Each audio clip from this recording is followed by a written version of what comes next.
എല്ലാവർക്കും നമ്മുടെ ചാനലിലേക്ക് സ്വാഗതം. ഇന്ന് നമ്മളൊരു പാൽപ്പായസത്തിൻ്റെ റെസിപ്പിയാണ് ചെയ്യുന്നത്. അമ്പലപ്പുഴ പാൽപ്പായസം നമുക്ക് കുക്കറിൽ തയ്യാറാക്കാം. ഇഷ്ടമായാൽ ട്രൈ ചെയ്യാൻ മറക്കരുത്. ആരെങ്കിലും നമ്മുടെ ചാനലിലേക്ക് ആദ്യമായിട്ട് വന്നിട്ടുണ്ടെങ്കിൽ ഒന്ന് ചാനൽ സബ്സ്ക്രൈബ് ചെയ്യാൻ മറക്കല്ലേ. അപ്പോൾ നമുക്ക് അമ്പലപ്പുഴ പാൽപ്പായസം കുക്കറിൽ റെഡിയാക്കാനായിട്ട് ഞാൻ ആദ്യം എടുത്തിരിക്കുന്നത് പാലാണ്. 1.5 ലിറ്റർ പാലുണ്ട്. അതിലേക്ക് ഞാൻ 1 കപ്പ് പച്ചവെള്ളം കൂടി ചേർത്തിട്ടുണ്ട്. അപ്പോൾ ഞാനിവിടെ എടുത്തിരിക്കുന്നത് ഫുൾ ഫാറ്റ് മിൽക്കാണ്. പിന്നെ നമ്മൾ എടുക്കുന്ന കുക്കർ അത്യാവശ്യം വലിപ്പമുള്ള കുക്കറായിരിക്കണം. ഒരു 4 ലിറ്ററിൻ്റെയൊക്കെ കുക്കറാണെങ്കിൽ കുഴപ്പമില്ല. അല്ലെങ്കിൽ നമ്മുടെ പാല് തിളച്ച് വരുമ്പോൾ ഇത് പുറത്തേക്ക് പോകാൻ ചാൻസ് ഉണ്ട്. അപ്പോൾ ഞാനിപ്പോൾ എടുത്തിരിക്കുന്നത് ഒരു 5 ലിറ്ററിൻ്റെ കുക്കറാണ്. നമ്മൾ എടുക്കുന്ന കുക്കർ നല്ല വൃത്തിയുള്ളതായിരിക്കണം. ചെറിയൊരു എണ്ണമയം ഉണ്ടെങ്കിൽ പോലും നമ്മുടെ പാലൊക്കെ പിരിഞ്ഞു പോകും. അപ്പോൾ നിങ്ങൾ അതൊന്ന് ശ്രദ്ധിക്കുക. അപ്പോൾ അതാ ഈ ഒരു കപ്പിൻ്റെ അളവിനാണ് ഞാൻ എല്ലാവരും മെഷർ ചെയ്തെടുത്തിരിക്കുന്നത്. ഇതിപ്പോൾ ചായ കുടിക്കുന്ന ഒരു കപ്പാണ്. അപ്പോൾ നിങ്ങൾ ഗ്ലാസ്സാണ് എടുക്കുന്നതെങ്കിൽ ആ ഗ്ലാസിൻ്റെ അളവിന് എല്ലാവരും മെഷർ ചെയ്തെടുക്കുക. അപ്പോൾ ഈ ഒരു കപ്പിൻ്റെ അളവിനാണെങ്കിൽ ഒരു 6 കപ്പ് പാല് ഞാൻ എടുത്തിട്ടുണ്ട്. അതേപോലെ 1 കപ്പ് പച്ചവെള്ളം എടുത്തിട്ടുണ്ട്. പിന്നെ ഇതിലേക്ക് ഞാൻ എടുത്തിരിക്കുന്നത് 1/2 കപ്പ് ഉണക്കലരി ആണ്. അപ്പോൾ പായസം റൈസ് എന്നൊക്കെ പറഞ്ഞിട്ട് നമുക്ക് മേടിക്കാൻ കിട്ടും. ഞാനിപ്പോൾ ഇതിവിടെ ഉണക്കലരി ലൂസ് മാർക്കറ്റിൽ നിന്ന് മേടിച്ചിരിക്കുന്നതാണ്. അപ്പോൾ നമുക്ക് നന്നായിട്ട് കഴുകിയിട്ട് വേണം ഇതൊന്ന് യൂസ് ചെയ്യാനായിട്ട് കേട്ടോ. അപ്പോൾ ഞാനിതൊന്ന് കഴുകിയെടുത്തിട്ട് കൊണ്ടുവരാം. അപ്പോൾ അതാ നമ്മുടെ അരി ഞാനിവിടെ കഴുകിയെടുത്ത് കൊണ്ടുവന്നിട്ടുണ്ട്. ഇനി ഇതിലേക്ക് നമ്മൾ എടുക്കുന്നത് 1 കപ്പ് പഞ്ചസാരയാണ്. അപ്പോൾ മധുരത്തിൻ്റെ അളവ് നിങ്ങളുടെ ഇതിനനുസരിച്ചിട്ട് ചേർക്കുക.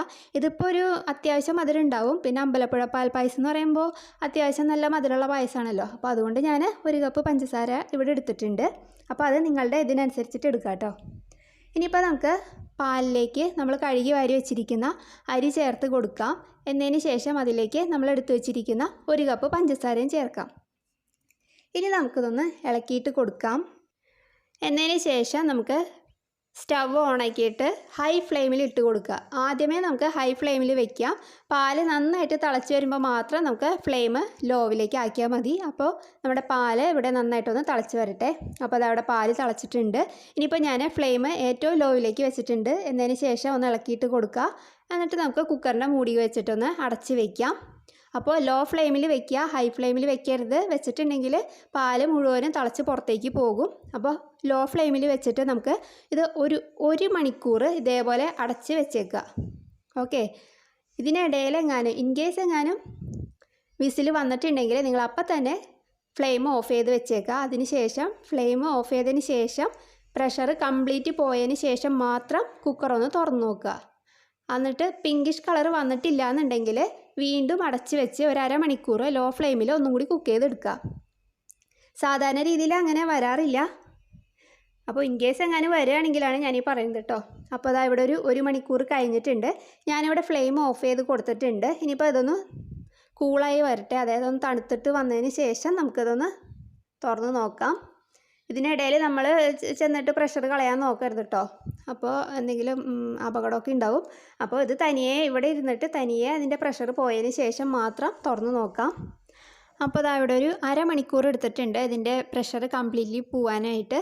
അപ്പോൾ ഇനിയിപ്പോൾ നമുക്കിതൊന്ന് തുറന്ന് നോക്കാം. അപ്പോൾ അതാ നമ്മുടെ അടിപൊളി പാൽപ്പായസം, അമ്പലപ്പുഴ പാൽപ്പായസം ഇവിടെ റെഡി ആയിട്ടുണ്ട്. അതിൻ്റെ കളർ കണ്ടില്ലേ, നല്ല പിങ്കിഷ് കളറായിട്ട് കിട്ടിയിട്ടുണ്ട്. നമുക്ക് കണ്ണൻ്റെ എന്താ പറയുക അവിടെ നിന്ന് കിട്ടുന്ന ആ പാൽപ്പായസത്തിൻ്റെ കളർ തന്നെ കിട്ടിയിട്ടുണ്ട്. ടേസ്റ്റിനും വ്യത്യാസമൊന്നുമില്ല. പിന്നെ ഇത് നമ്മൾ കുക്കറിലാണ് തയ്യാറാക്കിയെടുത്തത്. അവർ പക്ഷേ ഓട്ടൂരിലൊക്കെ ഒത്തിരി നേരം വഴറ്റിയിട്ടാണ് ചെയ്തെടുക്കാറ്. ഇതിപ്പോൾ നമുക്ക് പെട്ടെന്ന് വീട്ടിൽ തയ്യാറാക്കാൻ പറ്റുന്ന ഒരു പായസം. ഉണക്കലരിയും പാലും പഞ്ചസാരയൊക്കെ ഉണ്ടെങ്കിൽ നമുക്ക് പെട്ടെന്ന് റെഡിയാക്കി എടുക്കാൻ പറ്റുന്ന ഒരു പായസമാണ്. അപ്പോൾ നിങ്ങൾ ഇതുവരെ ഉണ്ടാക്കിയിട്ടില്ലെങ്കിൽ ഒരു തവണയെങ്കിലും ഒന്ന് ഉണ്ടാക്കി നോക്കൂ, നിങ്ങൾക്ക് ഇഷ്ടപ്പെടും. പിന്നെ നമ്മളിതിലേക്ക് ഏലക്കയുടെ പൊടിയോ നെയ്യോ ഒന്നും ചേർക്കുന്നില്ല. നമുക്ക് അമ്പലത്തിൽ നിന്ന് കിട്ടുമ്പോൾ അതൊന്നും ചേർത്തിട്ടുള്ള പായസമല്ല, ഇതേപോലെയാണ് കിട്ടാറ്.